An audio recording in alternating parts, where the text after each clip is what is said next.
Wagwan, everyone, and welcome to Film Shrapnel. Once again, it's Tobias and Craig, and we're talking today about another Italian video nasty, Cannibal Apocalypse, which I've never seen, Craig. I actually thought that you'd seen this one. No, and I also, and it was a total surprise to me, John Saxon is in this one too. Yeah, we got two Italian video nasties with John Saxon in it, who, by the way, is actually Italian, but from America. I think now we've done 3 movies with him in, which is kind of a surprise. What else have we done? We also did Black Christmas last year with him. Yes, of course. About this time last year as well. Mm-hmm. Yeah, you're quite right. And also, he's in one of my all-time favourite movies. Well, 2 of my all-time favourite movies, A Nightmare on Elm Street, but the ultimate martial arts film, Enter the Dragon.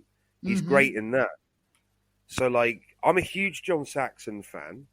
I just didn't realise how many of these sort of Italian-led sort of almost grindhouse horror films he made. He made loads of them, it seems. Yeah. I bet there's more.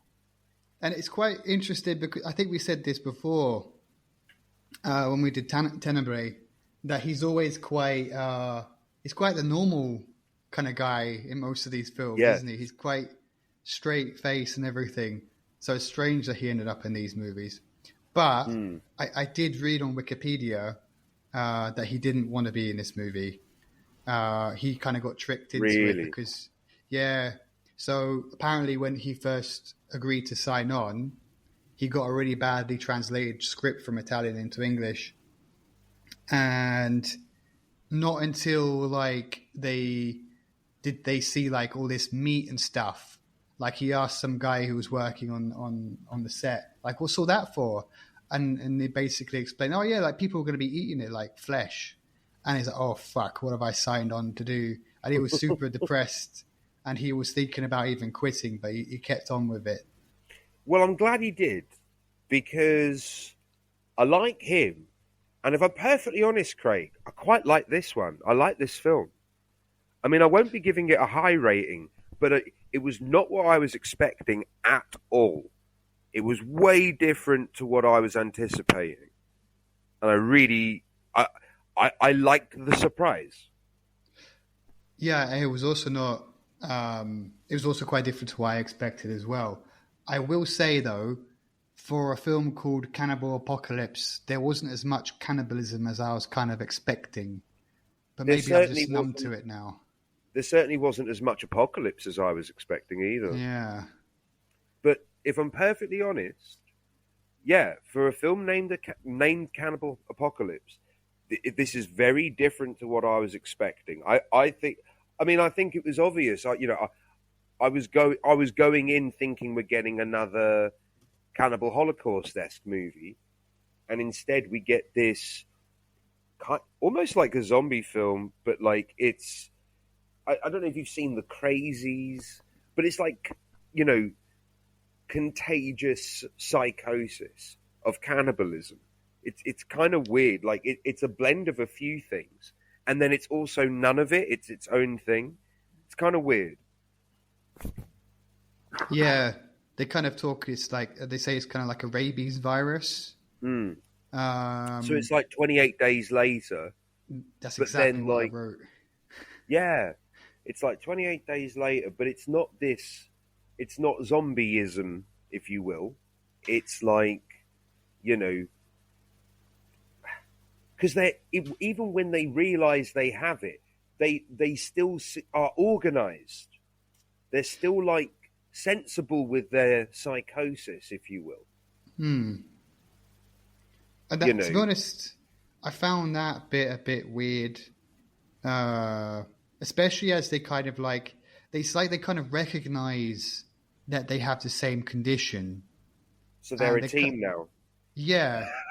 Do you know what I mean? Especially because when they're running away, we can briefly explain for the listeners. So at the beginning of the movie, it's like a Vietnam War kind of thing. John Saxon, by the way, who is hench in this movie, he's quite. I haven't seen him like that before. He's quite fit guy in Oh, this one. dude, watch Enter the Dragon. Watch Enter the I Dragon. haven't seen him in it. I don't think I've But seen actually Enter the it's a Dragon. Have I not? oh man, it's one I of the shouldn't say best that, should I? films. It's one of the best films ever made, man. And John Saxon is like a main player in it. Like he's kicking ass. Like he enters the tournament as like a karate champion. He's actually great in it. Really, really good. I love John Saxon in Enter the Dragon. I love everyone in Enter the Dragon. I wish we would talk about Enter the Dragon, if I'm honest. We should It's do an it at some amazing point. movie. I'd love to do Enter the Dragon. It'd be Yeah. so good. So back to the story. John Saxon is like, I don't know, a major, captain, something. He's like a boss guy in the army. And yeah, they're Leads kind the of platoon. like, it feels a bit racist at the beginning because they're literally just massacring Vietnamese people who Yeah. do not look like they are soldiers in any way. But Yes. that's all, we just ignore that. But that's also a part of these movies, by the way, a big part of them. Always they start off or they lead to somewhere else around the world. And everyone has these like the Vietnamese hat thing, and like Yes. as someone who regularly goes to Vietnam because it's just one of my all-time favorite countries, like very few people wear that. They only wear it when it's bloody hot, and it seems like in every one of these movies, everyone's wearing one, even people that are like military targets, because as much as they don't look like military folk, they are there is a holding cell with two hostage members of this platoon that's ran by John Saxon. Yeah. And they're cannibals. They've become cannibals somehow. They've like reverted to like primal instincts. Yeah. And one of them, Charles Bukowski, brilliant fucking name, bites John Saxon on the hand. Mm-hmm. And yeah, they return back to the US. And basically, from that point on, John Saxon's character, who I actually don't remember his name in the movie, is Norman. developing. Norman, is it? It's Norman. Okay. Norman Hooper, I think. Ah, yeah, I did remember that name Hooper. Yeah. So he's kind of like getting this weird feeling that he wants to bite flesh and shit. Yes. And yeah, it's a kind of rabies virus, I guess. I don't know. It's kind of like, it does feel like there are in points problems with how that works. If I'm honest, like I wasn't a huge fan of the rabies aspect of it, but like I felt like at the beginning it was going to lead more into like PTSD induced cannibalism, which I thought would have been a much more interesting direction to take it. But they go in the rabies direction. But I actually thought linking the cannibalism to like a mental breakdown of Vietnamese army vets, I thought that would have been far more interesting, because they all end up like the platoon that are in America for the rest of the movie.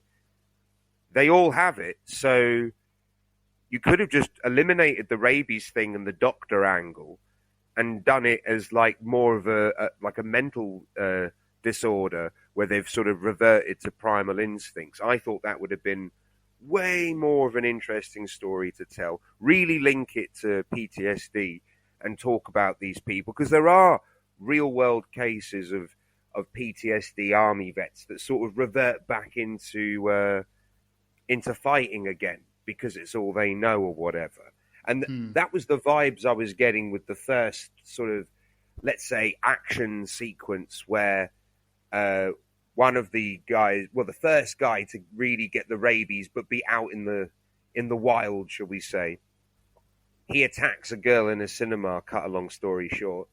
And then when the police chase him down and he's like holding up with a gun, it really did feel like, okay, cannibalism aside, this does feel like someone having a PTSD-induced breakdown. And I thought that would have been far more interesting.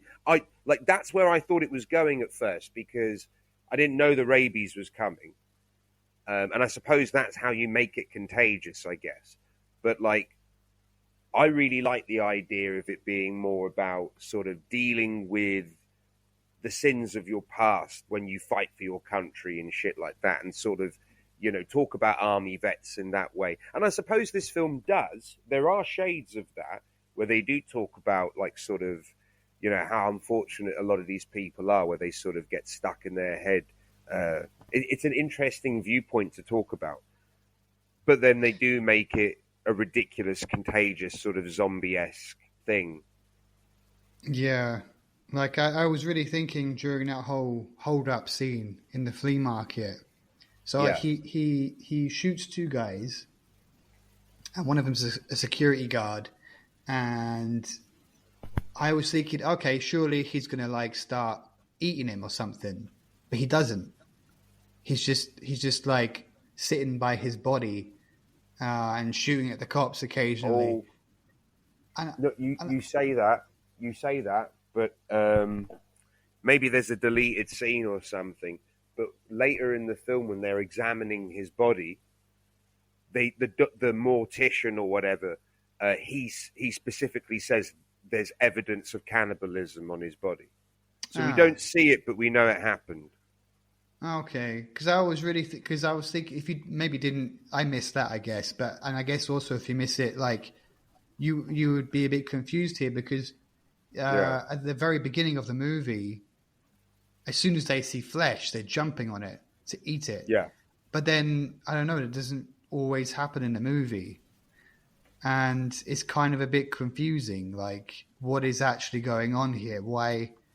Like, again, how we kind of mentioned how they've kind of become like a team.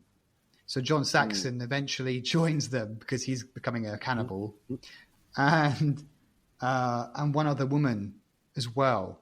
There's a very weird scene, where she like helps them escape. Weirdly, like she has some weird urge to do it. It was interesting that, like, so initially she's a nurse at like the sort of psychiatric prison hospital, but like, she gets bitten, she goes to sleep. When she wakes up, she releases them. So yeah, it's like it felt like a bit too like hive mindy. You know, yeah, I would have liked it to have been kept to the Vietnamese army vets. I thought that would have been way more better.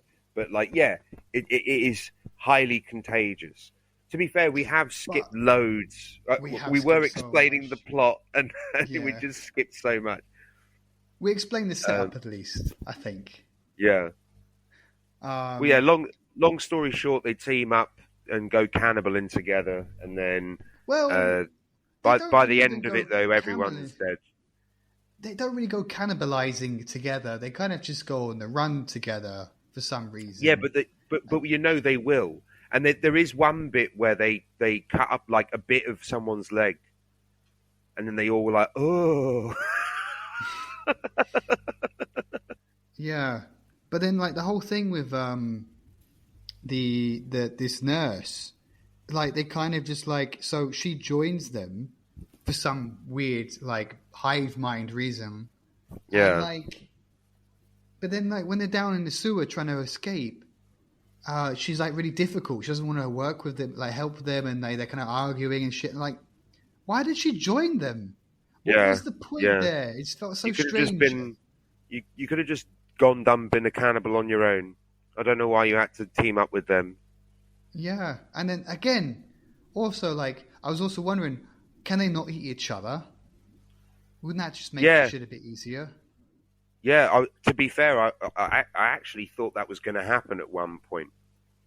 I had a feeling that like they were going to like, I don't know, maybe one of them dies or something, and they're like, yeah, go on, then I'll have a bite of that. Yeah. Or like, for example, if they don't like the nurse, okay, let's just shoot her and eat her. Yeah, exactly. But I suppose, you know, there's safety in numbers. They are on the run. Shall we, because I've got loads of notes. Well, not loads, but like, my notes are in chronological order. Do you want to like just start at the beginning of the movie and just work our way through our thoughts? Go on then. Go on. Tell us a story, Tobias. I'll tell you a story. So, I just found it interesting. The opening shot of the movie of helicopters and shit. They're using stock footage that looks cheap as fuck. Yes. And it like obviously like I think this whole film was shot cheap as fuck, but the stock footage at the beginning was immediately world breaking for me. However, there's a dog, and it's been used as like a sort of kamikaze-esque bomb. Oh, I did not enjoy that. I'm a big dog lover, so that really upset me. Even though I know it's not real, it still upsets me. A lot better than Cannibal Holocaust. At least that dog that probably survived. It wasn't actually bombed. I'd like to think.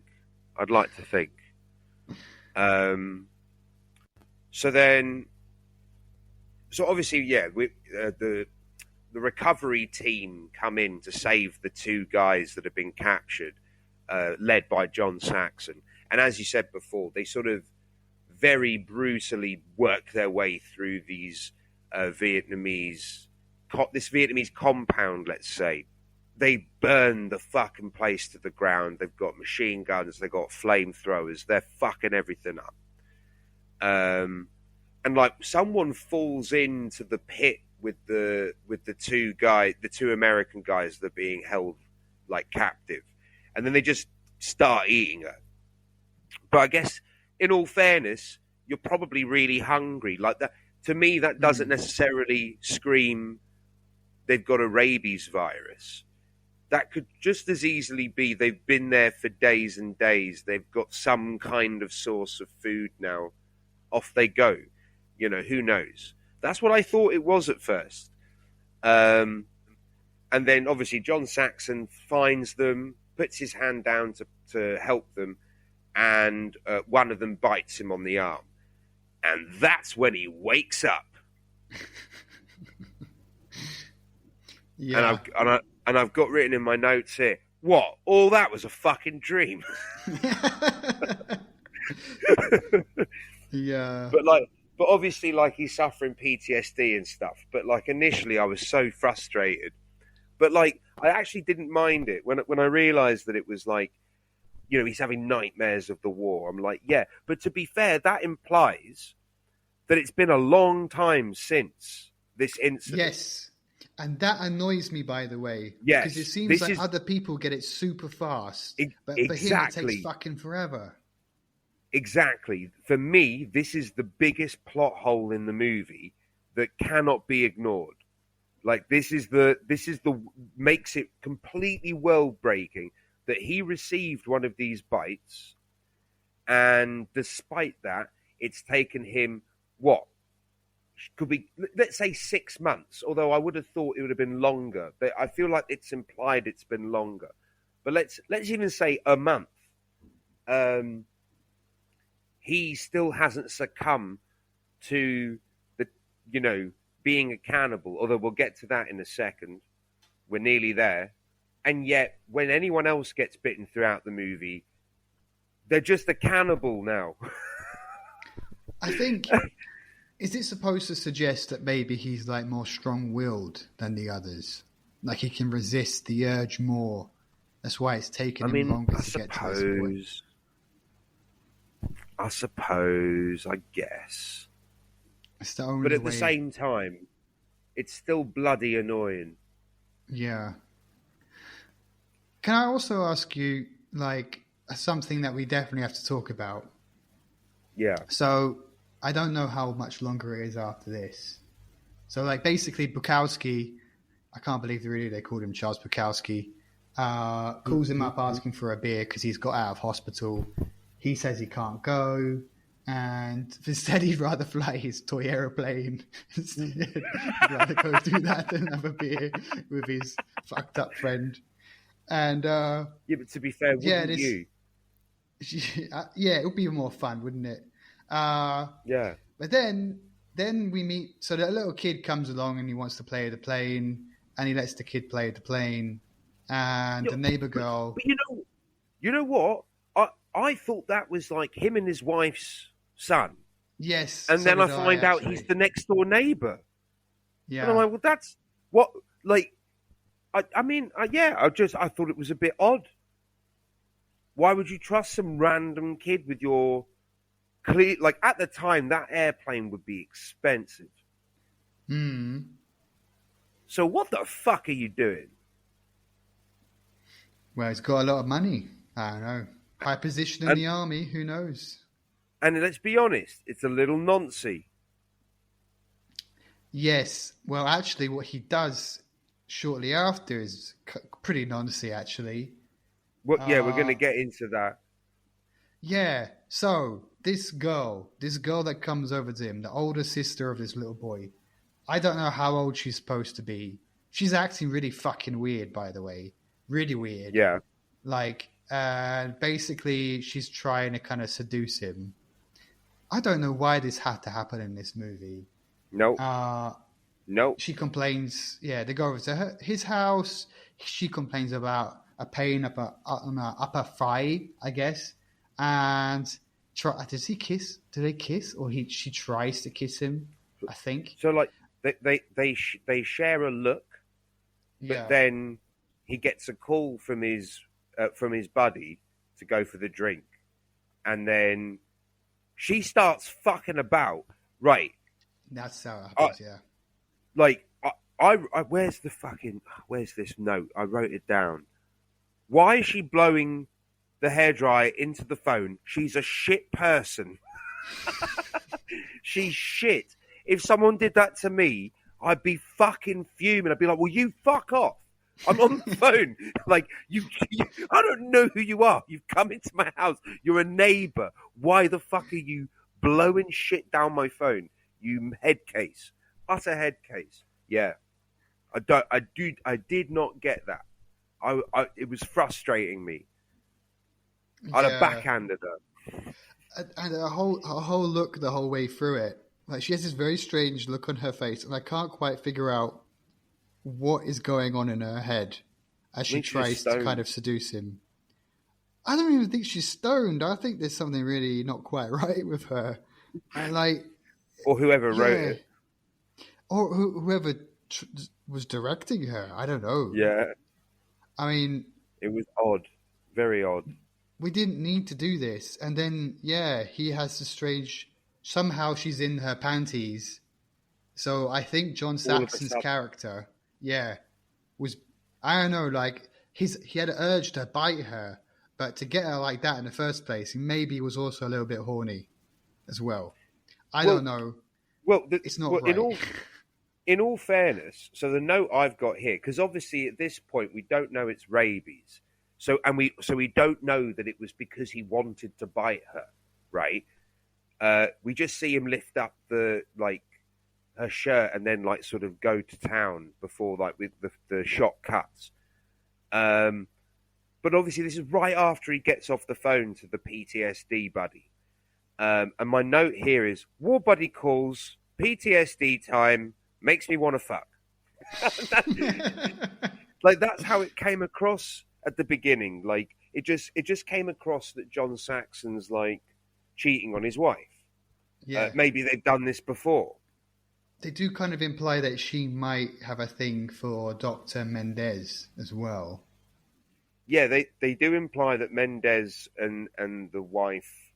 Well, I think the wife is portrayed as not having a thing for the doctor, because there was a bit, we skipped this, there was a scene with them in the car, and then they're just talking. By the way, the actor who played Dr. Mendez was shit.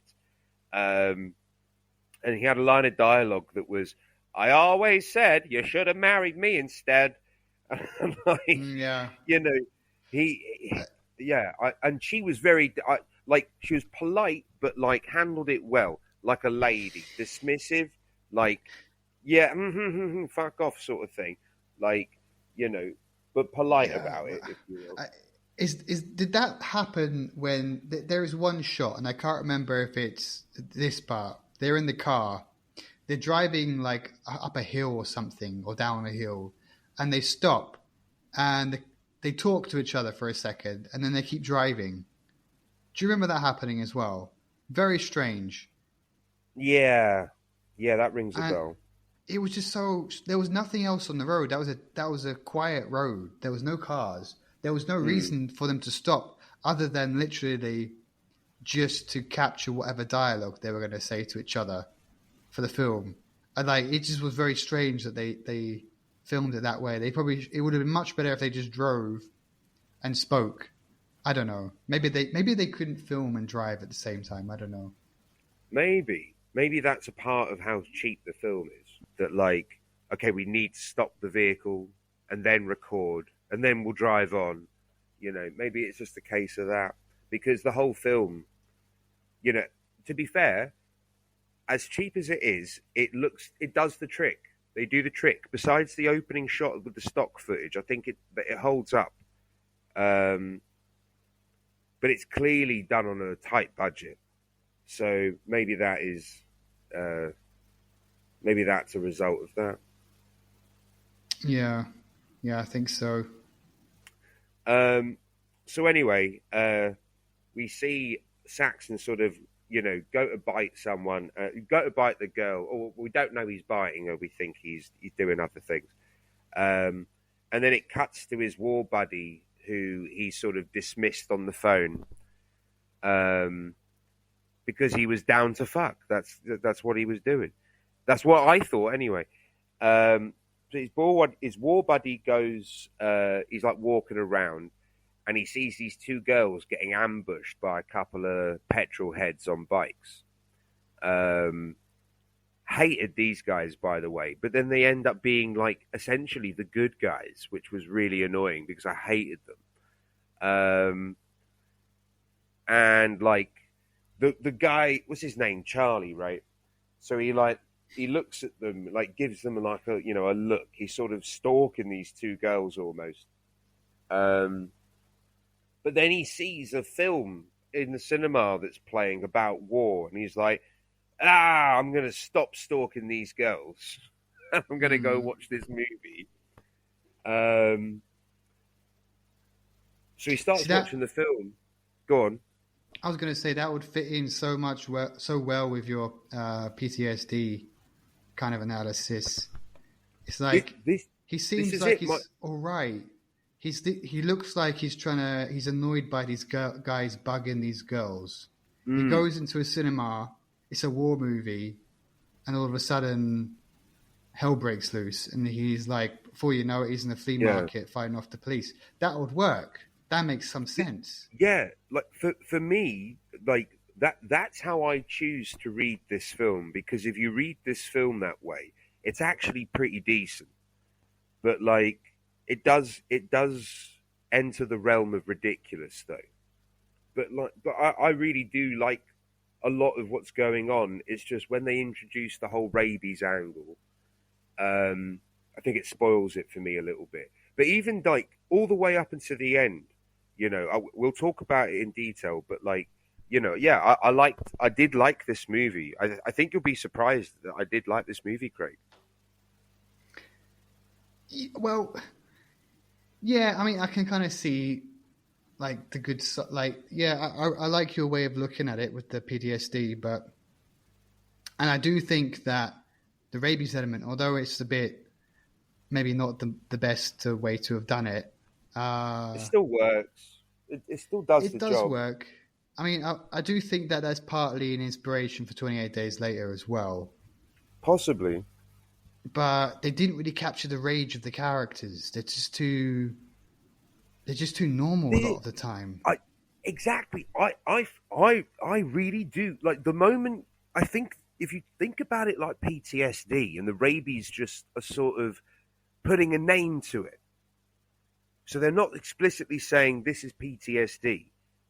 They're explicitly saying they've got rabies.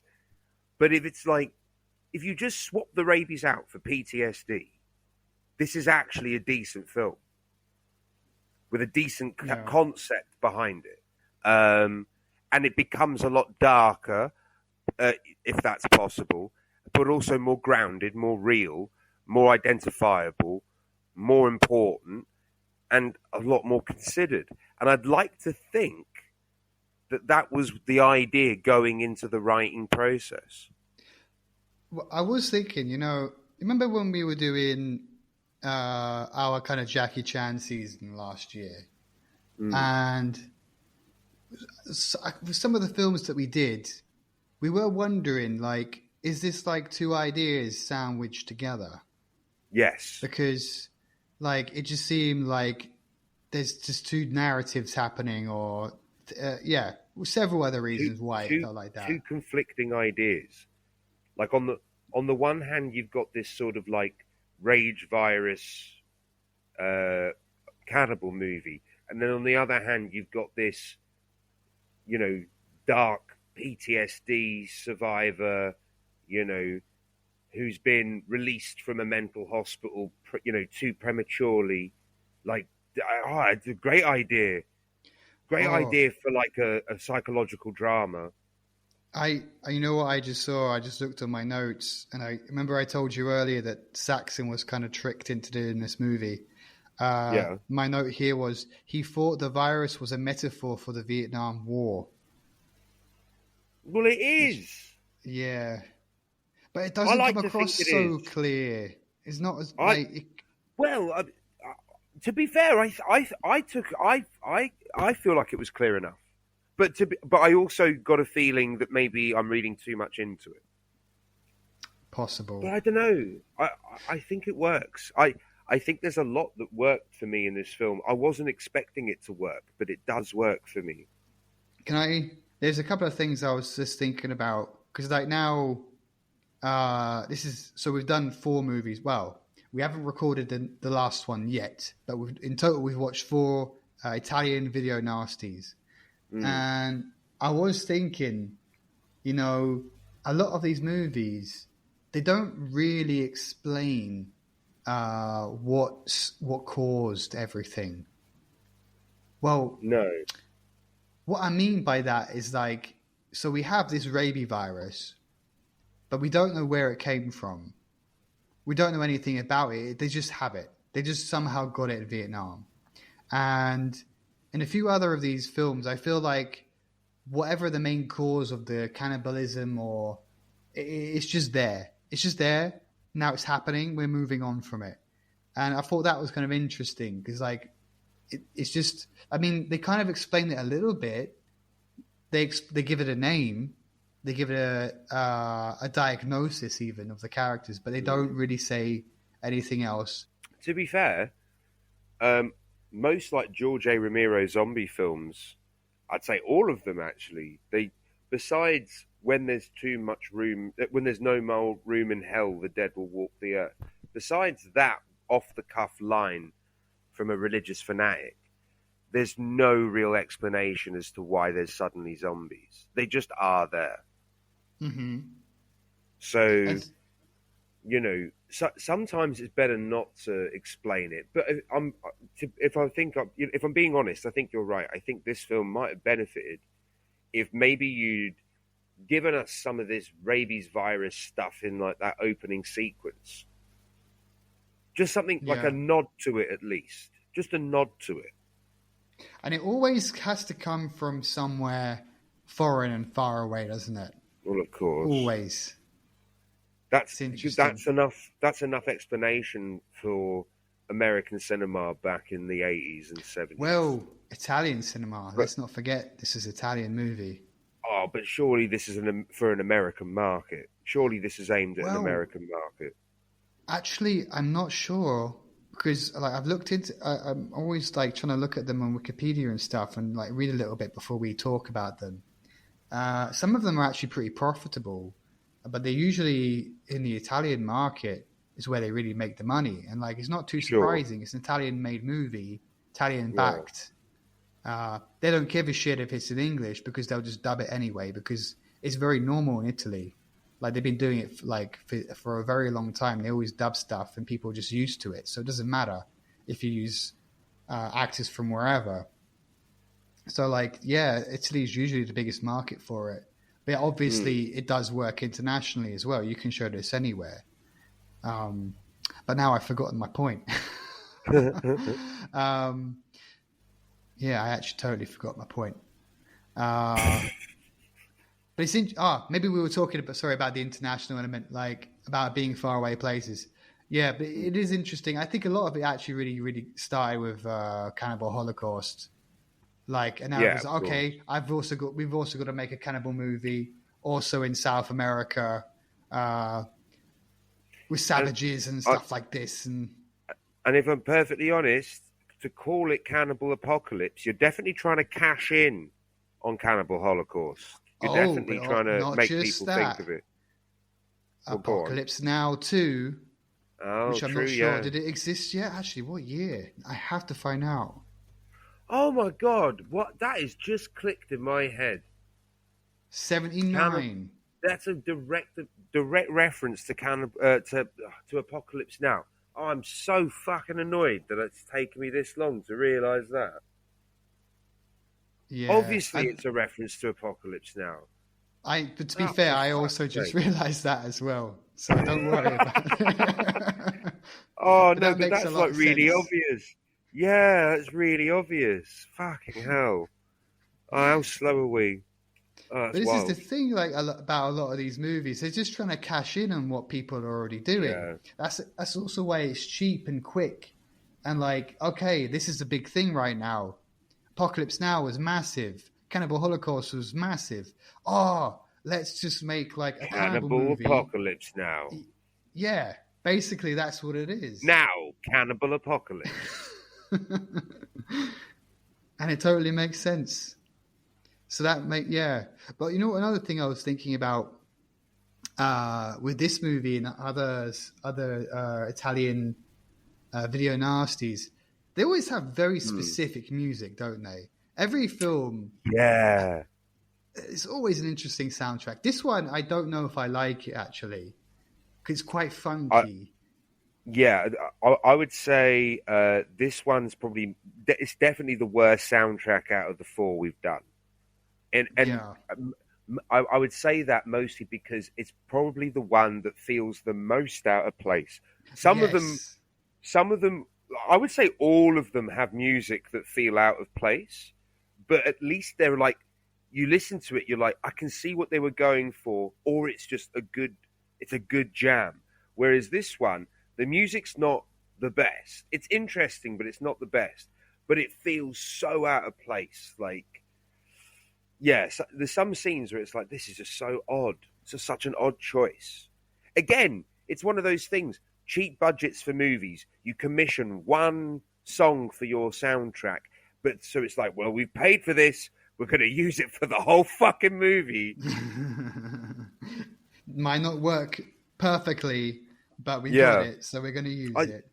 I reckon that's real. I reckon, as much as I'm joking, I wouldn't be surprised if that turned out to be a true thing, where it's like, we've commissioned this song, so we're going to just use it the whole movie.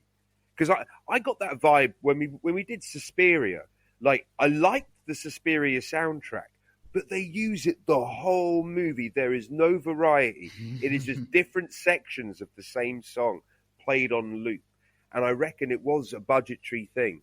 So yeah, I reckon that's another piece of evidence that this film was cheap as chips. Maybe we should have a cheap as chips counter for this movie. So stock footage, cheap as chips count 1. So a piece of music that's used over and over, regardless of whether it suits the scene or not. Cheap as chips counter 2. Lying to John Saxon about what this movie's about. Cheap as chips counter 3. All right, so we're at 3 cheap as chips. Let's see how many. Let's see how many cheap as chips we'll get. Jamming a rabies story into a potentially Vietnam War PTSD movie. Okay, that's gonna be our cheap fourth. As chips 4. All right, 4 cheap as chips. I'm sure we'll find more. Yeah. Oh yeah, the terrible actor that they got to play Dr. Mendez, cheap as chips 5. He's awful. He was awful. Well, there's always one, isn't there? Every movie, there's almost always some guy who's like, you just don't belong here with these other guys. You're clearly on a different level. Yeah, a level far John Saxon's far too good for this movie. Yeah. By the way, so like, I don't know if it's me like not paying attention properly. Maybe I'm just stupid because I was like occasionally like typing notes while I was watching the movie. So what happened to Aunt Tina? Oh, we'll get to that. That's the twist ending. Is it? Because I feel Yeah, like I missed something there. Like I feel quite yeah, dumb. dude. All right, I'll explain it when we get to the end. It'll be a new twist for you. All right. All right. Aunt Tina, So, by the way, who's acting like a super bossy Italian oh, aunt of these she's two kids. she is fucking awful. She's fucking awful. I'm glad she met the end she got. Um, so sorry. Let me go back to where we were in the plot because we went on a massive detour. We did. So this guy goes into the cinema and this couple just start randomly fucking in front of him. Like they're laying down and fucking. Like, He just like gets out her breast and just starts sucking on it, which I was not expecting. like if you were at the back of the cinema, I could potentially understand, like, well, there's no one right behind us. But if there's people right behind you, there's no world where I understand it.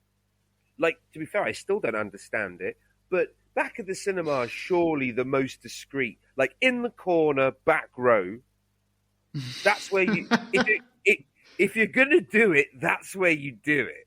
But, like... So, like, guys, if you go into the cinema, always be cautious of those two back corners. You never know what might happen in them. I never sit in the back corner. Never sit in the back corner because I'm worried about all the jizz. Yeah. Obviously.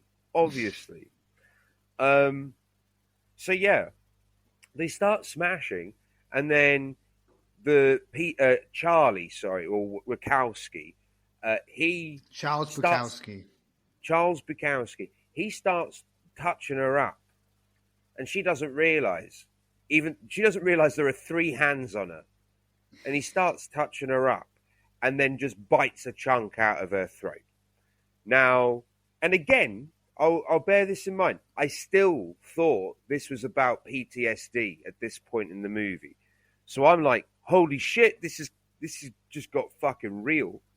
And then like the bike petrol heads, they chase him into a store. At the flea market, sorry. There's no one there though. There's no one in there. And then cheapest chips, 0.5, 6? Yes. 7? All right. 6 cheapest chips. And then they have like a chase in the flea market with all the motorbikes. And then Bukowski gets like the gun, gets to like a firearms area of this flea market. Gets into a gun display that's not remotely secure. Yeah, 7 cheap that's really chips. weird. Very That's odd. weird as fuck. Oh, very odd. There's also one bit that we kind of went over from this part. So they decide, the police, that they're going to throw in like tear gas. And... you skipped you skipped the chunk. Oh yeah, I have skipped a chunk, but it's on my head and I have to say it out loud. Go on. And they're like saying, okay, we're going to have to wait for the tear gas to come. Some guy's going to come and bring it. But we also have to turn the power off because there's like AC going and we can't have tear gas with AC, which is something I never thought about, by the way, but I guess that makes sense. And John Saxon shows up really late and he's like saying this idea of the tear gas is not going to work because actually doesn't really give a reason. He just says he doesn't think it's going to work. So his idea is trained. To go in. Yeah, but I mean, can you be trained for that? But then again, I guess you can, because when he goes in there, they throw in the tear gas and John Saxon's like, you just got to pee on it. So he literally just pisses on it and it stops, which I don't know if that's a real thing or not. I mean, whether it's a real thing or not, I'd like to point out that they start firing tear gas in while John Saxon decides to go. Like, they're like, okay, we'll let you have a chance if you want to risk it. But it's not like they wait for him to clear the building before they start lobbing tear gas in. No. Which I also thought was odd. Yeah, that was a strange choice. But yeah, there are plenty of strange choices in this movie. So there are. I'll tell you another one, right? When before Saxon shows up and the bikers are in there, before the police even show up and the bikers are in there chasing him, and he shoots them. it's only at gunfire that the security guard decides to like stand up out of his chair, where it's like, so all of the glass shattering, like people breaking in and riding motorcycles around indoors, that wasn't enough to even like stand up out of your chair. You had to wait for guns to be shot. Like, that just seems mental to me. That's not a cheap as chips counter. That's just a dumb, big dumb. Dumb points. Yeah, dumb points. That could be. I mean, that would be here. It'd be a very long podcast if we did dumb points for this movie. But I will say, like, I really thought where this movie was going. So obviously the feds show up. Even before John Saxon gets involved, the feds show up. I thought the vast majority of this film was going to be centered around, like, this PTSD war vet holding up in this flea market while the feds are, you know, like figuring out how to speak to him. I thought that was going to be this whole movie. And you know what, like sort of like Dog Day Afternoon. And I would have really liked that. I would have really liked that as a movie. But to be fair, they sort of wrap it up about halfway through the runtime, and then it sort of goes in another direction, which I don't mind. I get, like I said, I said to you earlier in the pod and before we got on the call, that like I was pleasantly surprised. Like there was a lot about this film that I wasn't expecting, and when I got it, I was like, you know what?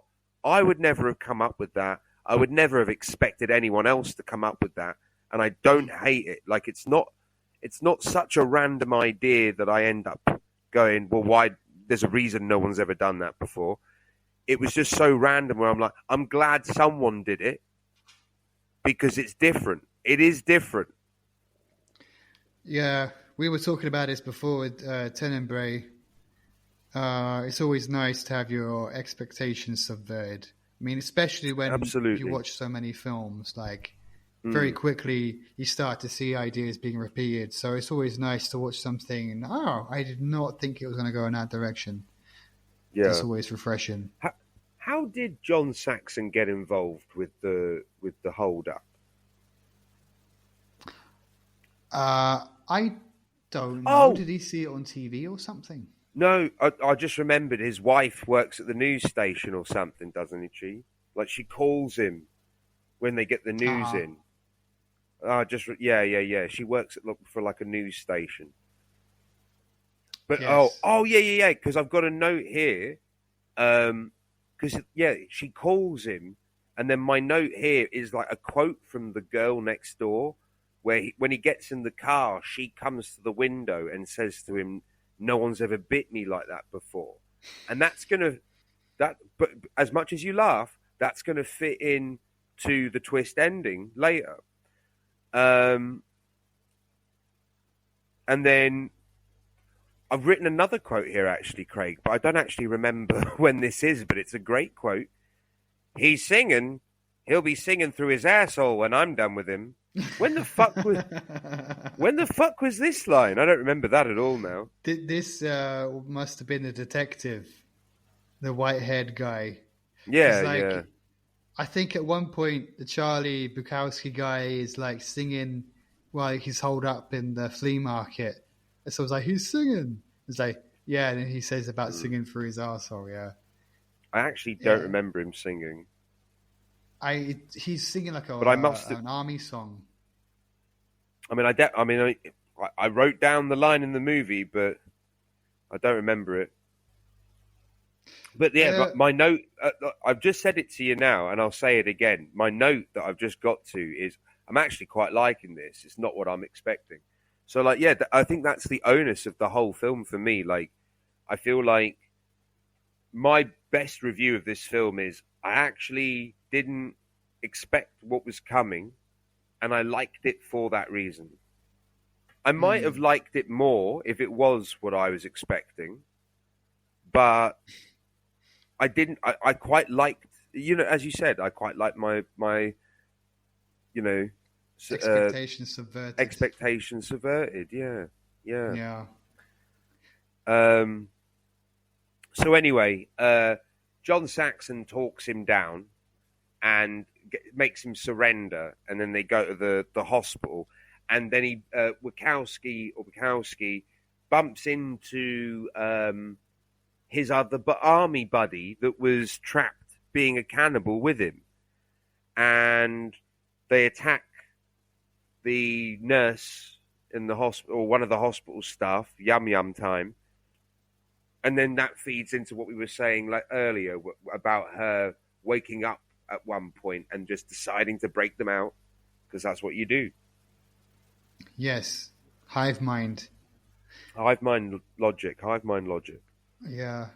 You know, there is, I'm not sure exactly where it came, probably it's a bit later in the film, but there is a bit where they, so I think it's probably Mendez again, calls up his wife, Saxon's wife, and he's like saying like, don't tell him, but like, you know, he might have some rabies. Yes, something like this, some weird thing. And but why did they not just tell him? I mean, they tell him that she has to like bring him there. Well, you say that, but like he literally listens in on the conversation and then goes crazy. He does. Yes, but maybe if you didn't feel the need to lie to him, he might have gone willingly. True, he actually. Seems pretty chill. He does say to the doc, because he runs to go get a blood test or something, and he flat out says, I know that I don't trust that Mendez because I know he's just waiting for me to make any mistake to muscle in on my wife. Yeah. So I suppose, maybe if you just come out with it, we go, you know what, I'm not trying to muscle in on your wife. I'm actually genuinely concerned. You need to go get fucking tested for this shit. And I think he would have gone. And then the movie would be way shorter and you would have saved people's lives. But unfortunately, I don't know. It felt like a plot device. It felt like they were doing that on purpose to make him less trustworthy of other people and for somehow, you know, feel more in alliance with the other cannibal guys, which, just didn't. It doesn't make sense. No. Although, I guess you could say rabies for humans makes you want to meet people. Ha ha ha ha ha. Ha ha ha. Ha ha ha. I didn't spell that meat the way you think I did. Ha ha ha ha. Jesus Christ. You know what? He does tell his wife that he wanted to eat the neighbour, doesn't he? He does. So they're already talking about this anyway. So why does she feel she has to hide anything from him? Because he does suddenly become crazy. But is he that crazy, though? Yeah, he goes to the doctor, he gets checked for rabies, and then when the others start escaping, he decides, you know what? Fuck it. I'm a cannibal now. Yeah, but does it feel believable to you? Well, no. Like this is where the movie falls apart for me. When you do this sort of contagious cannibalism, and like, you know, they just like if it was zombies, it makes sense because they're now no longer each other's food because they're dead meat and they like living meat. But like with like this sort of like shared psychosis, like that would have been better if it was shared psychosis brought on by PTSD. But because it's rabies, for me, rabies makes you rabid. Like it makes a dog rabid. Like it can attack anything, anyone, any other dog as well. Like it makes them seriously angry. But they don't start teaming up with other rabies dogs. So I don't know. Like this is where the movie starts to break apart because this is also like they cut back and forth, but we see that one of the cops that was bitten by I forget now who, but he got bitten, and we see a scene where he just starts fucking eating people, and it's like, well, it took you maybe 30 minutes? Yeah, to become a zombie, to become a cannibal, whereas John Saxon has had this for something like, I don't know, At least a month, we were saying. bare minimum. I mean, I feel like they imply that he's been home for a while. Like his wife at one point says, "Oh, when he first got back, his nightmares were bad, but then things were getting better. But now they've started again, and they're getting worse. It was never like this before." That but it's implies at least a few weeks to me. What? I would At say least. it implies months. I reckon that.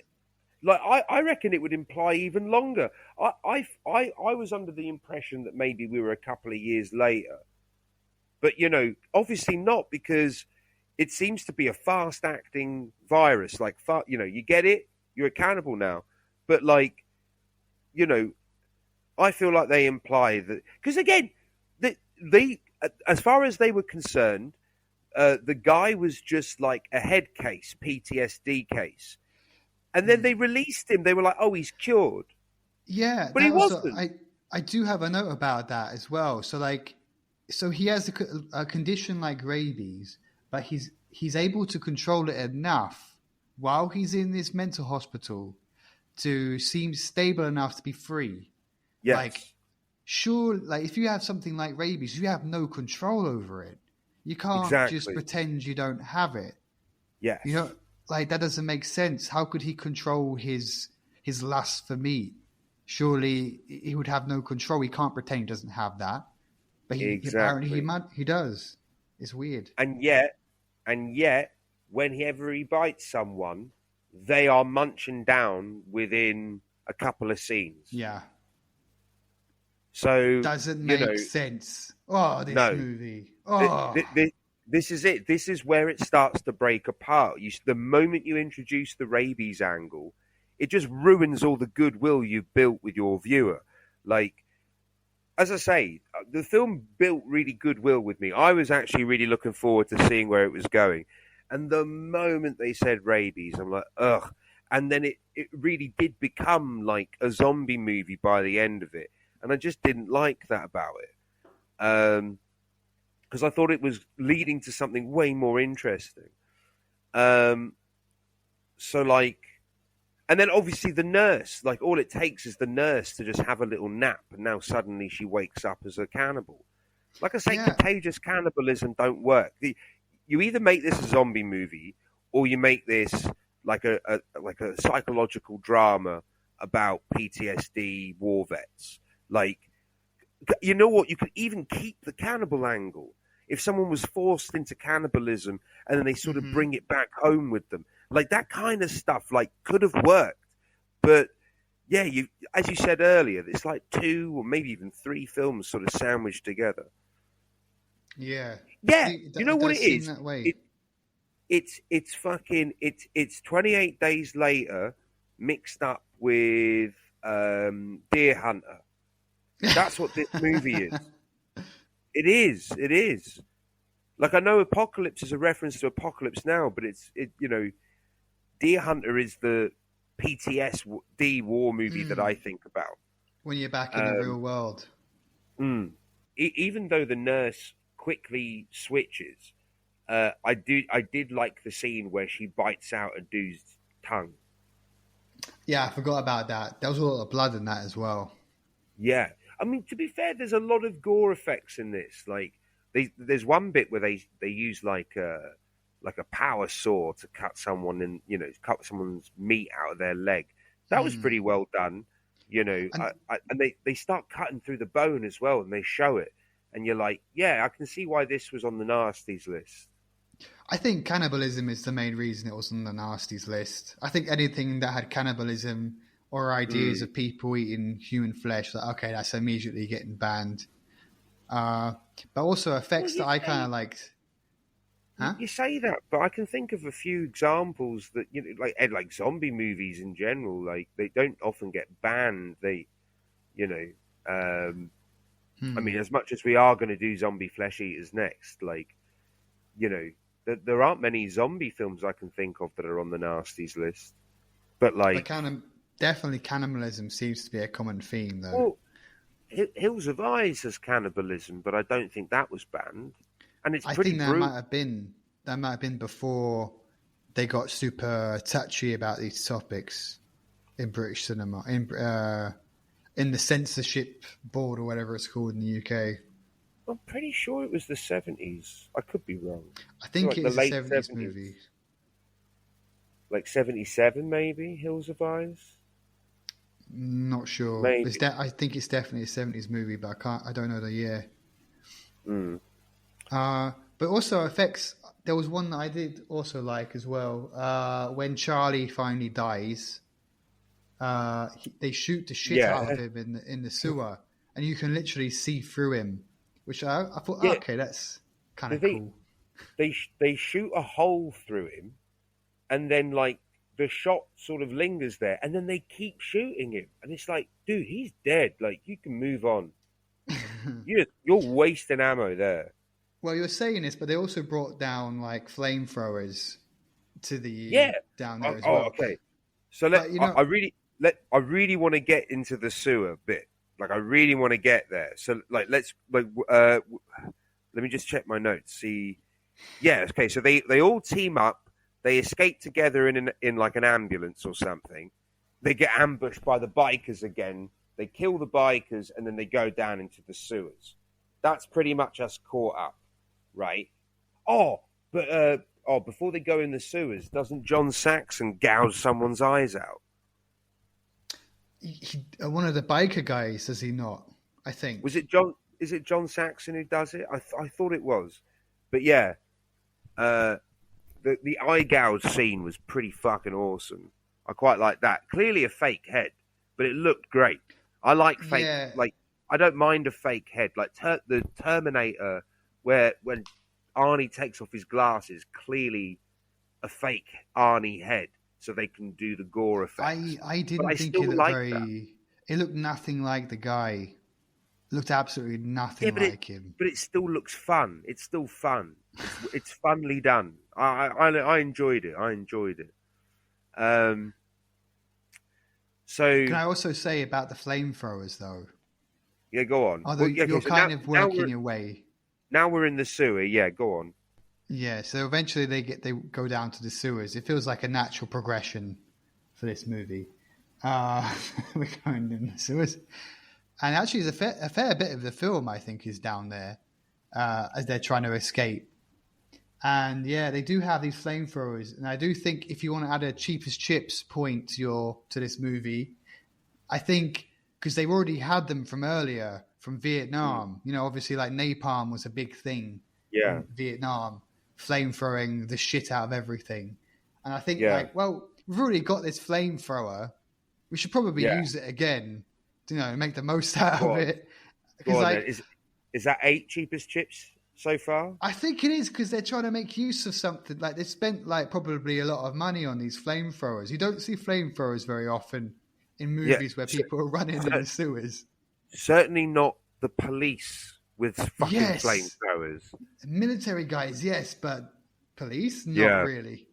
No way. No way in a million years.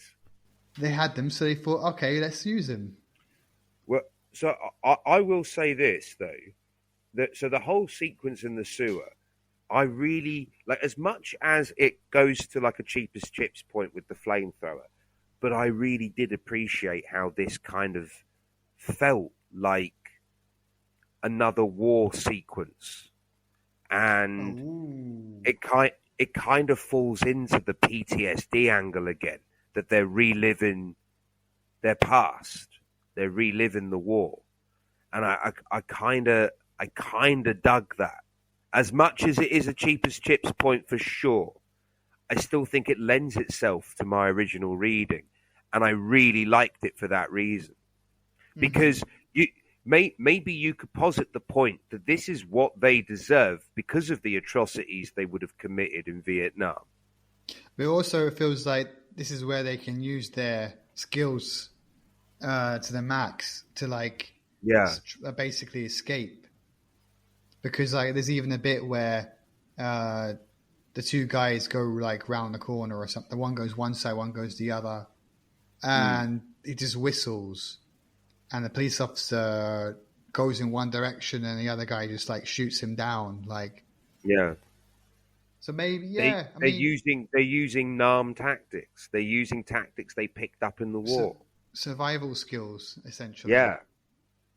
Like honestly, man, if you eliminate the rabies, I think this movie's good.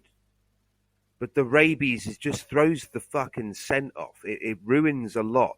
And like how contagious it is. Like you didn't need to bring the nurse on board into that group. You didn't need to make the twist ending the twist ending. I'll talk about it in a minute. But yeah, I didn't like that it was contagious cannibalism. I didn't like that. I much would have preferred it to just be about PTSD war vets that sort of have like they sort of have a breakdown, but they have a breakdown together because they were a unit and like they experienced the same shit, and they saw the same shit, and like they're the only other ones in the world that can understand each other. Like that would have been, like I say, that could have been. I might even write that because it's such a good idea, and I really liked where the film was going, and they just ruin it. I might write the movie this should have been. I won't lie. I was inspired by this. Yeah, I'll keep the cannibalism in. Still keep the cannibalism. Yes, 100%. I would keep the cannibalism in because I think it's an interesting angle. But I buy it. I can actually buy it. So, like, I'm kind of thinking about writing this, like remaking it, and not to have rabies. Like, maybe you could do it where they had like maybe some kind of pact where, just to survive, they all maybe cut a bit off one of themselves so they could all eat and survive. And they've grown a taste for it even after being rescued. Yes. That was kind of my initial thing. Like maybe they were tortured. Like my initial thought was maybe they were tortured or something, or they only fed human flesh or something. And they, got a taste for it. I was thinking, that would make more sense. But it would make a better movie. Yeah, it didn't go that way. We're over an hour, by the way. Yeah, to be fair, we're pretty much at the end of the movie because, all right, John Saxon gets out of the sewer. Everyone else has been killed by the police or whoever. And John Saxon gets out of the sewer, goes back home. At the same time, his wife arrives at home.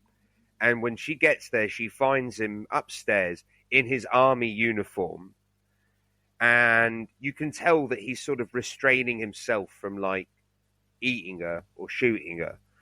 And and then for whatever reason, Mendez shows up. That I didn't care for. So he's like stopping himself from hurting her, and then Mendez shows up. Turns out he's a zombie now, or sorry, a cannibal now. He bites her.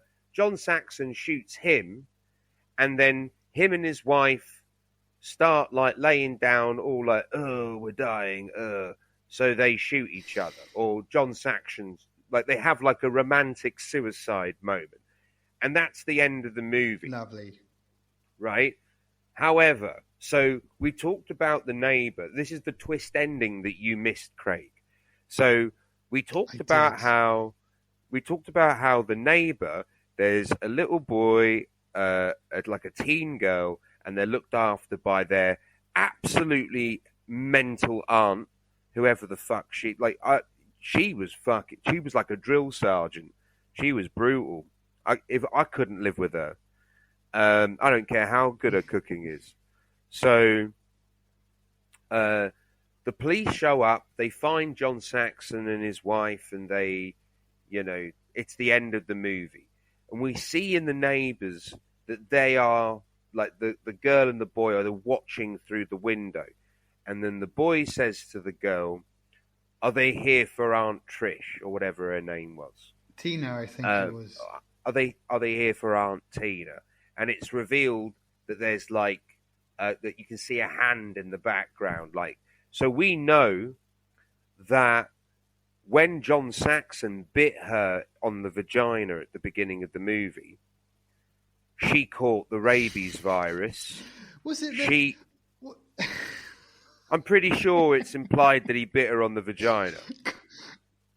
Is I it thought not? that he bit her more like the upper side of her body because he lifts up her shirt. I thought he was gonna To like show a bite like the side vagina. of her stomach or something. Yeah, but Yeah, then but like she literally no. says to him, "No one's bit me like that before." So I reckon he bit her on the vagina. What a way to get rabies, huh? Bitten on the I know, vagina. I know. Like you'd probably take crabs over that, wouldn't you? I think that Fuck. chlamydia, you'd be like, all right, give me a couple of pills, I'm through it. But rabies, nah, can't do that. Fuck me. But yeah, no, it makes total sense now. I thought that I missed something, like I looked away from the screen or something, but that makes sense. So now To, she's a cannibal to as be well. to be fair, I looked away from the screen and suddenly John Saxon's got like a bullet in his leg. I didn't notice him getting shot. Um, so yeah, she must have killed Aunt Tina, but the boy, obviously, she's not attacking the boy. Now the That's boy, true. and this is it. If you remember, right at the end, the boy chews. He chews something in his mouth. He's eating something, yeah. Yeah. So I think you're meant to assume that he also has the rabies virus. Ergo, he is also a cannibal. They conspired So, together so to kill their aunt and eat her. yeah. Now maybe the older sister gave it to him, or maybe John Saxon gave it to him. We saw that they were pretty close. We questioned how close Yeah. they were, in all fairness. But yeah, like I reckon they're both cannibals now. Nice twist ending there. So Yeah, I'll tell you the twist is all right. I like the twist, and the last note I have is I actually like this. Wasn't expecting even any, like not even a little bit of this with a title like Cannibal Apocalypse. I was expecting another Cannibal Holocaust. Yeah. Yeah, me too. I was also thinking it would be like that. But there we go. That's the whole movie. Do you want to rate this cannibal flick? Okay, so it's definitely not going as high as the other films that we've watched this month. But I think I'd put 5.5 to 6. I think I'd go up to a 6. But I think it would get a big jump if it didn't have all the rabies stuff. I reckon it could go as high as a 7, maybe even a 7.5, if you got rid of the rabies and you replaced it for good narrative, like good storytelling, and you really sort of double down on the PTSD angle. However, the film massively suffers with the choices they actually went for. So I'm going to go. You know, I'm going to go 5.9. Ooh. No, I'm going 6. I'm going 6. Oh, okay. I think it's a 5 something, to be honest. I'm willing to give it like a 5.4 or something. Yeah, I think it feels 5 territory to me. it is 5 territory. This is why my instinct says 5.9. But you could have made something really good here. You're close. You're a whisper away. It's just with this whole rabies thing, you've dropped so many points.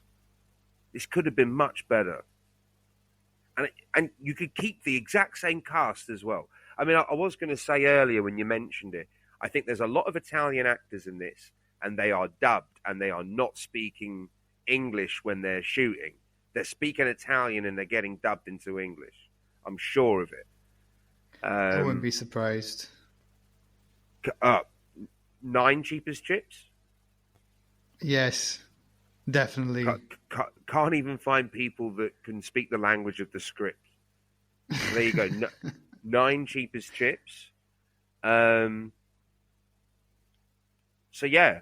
Oh, okay, maybe 9 cheapest chips it makes it go back up to a 6. No, they're two separate things. It's a 5.9 for me, 5.4 for you. So we're looking at like 5.65 as like a common medium.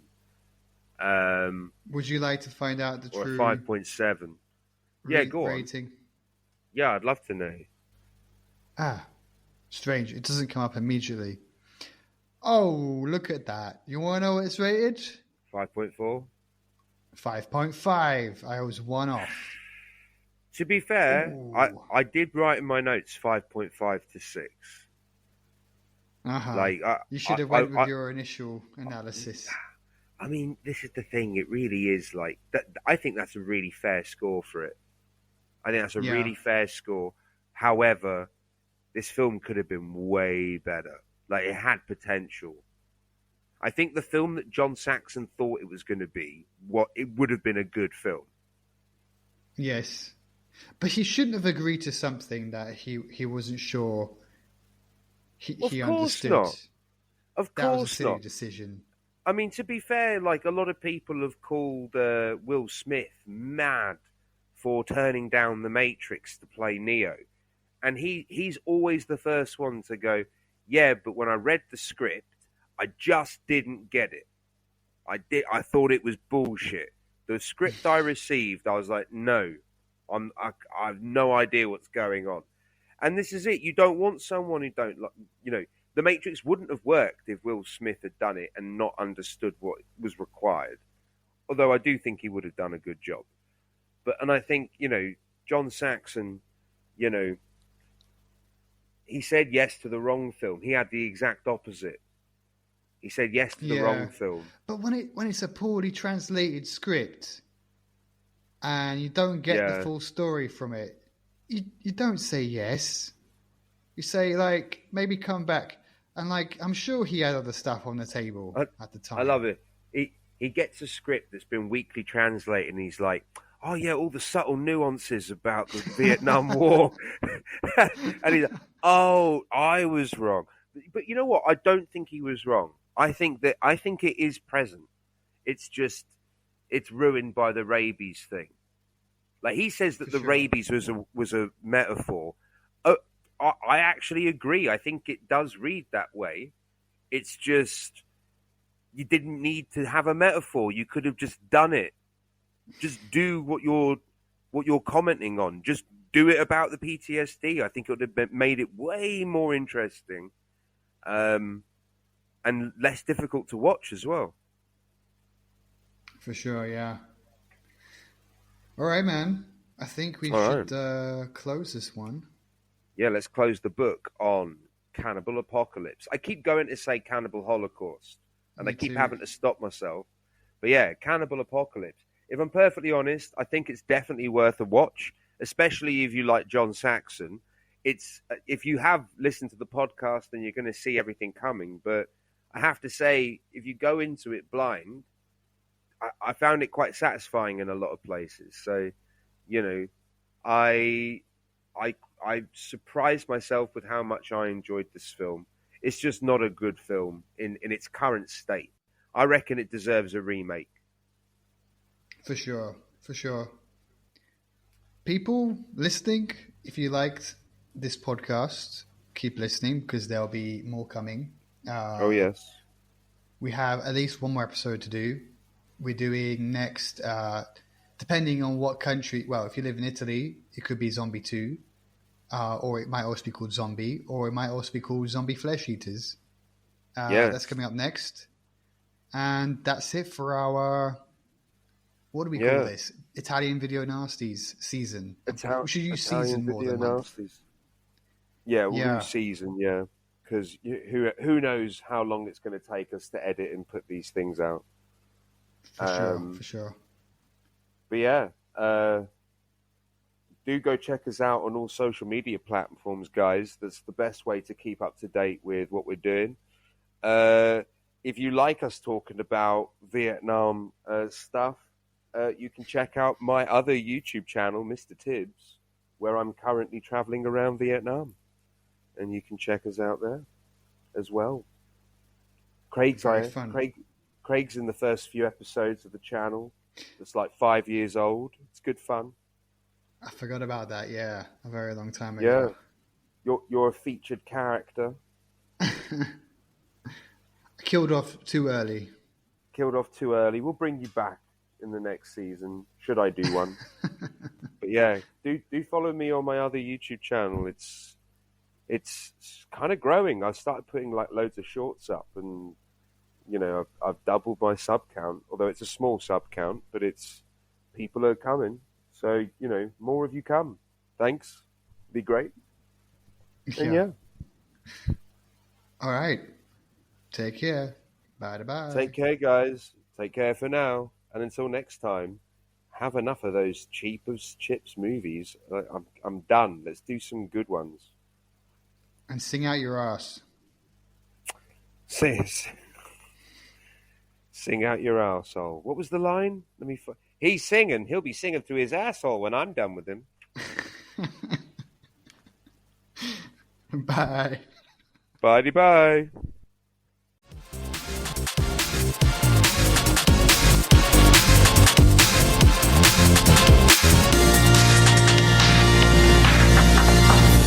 Shrapnel.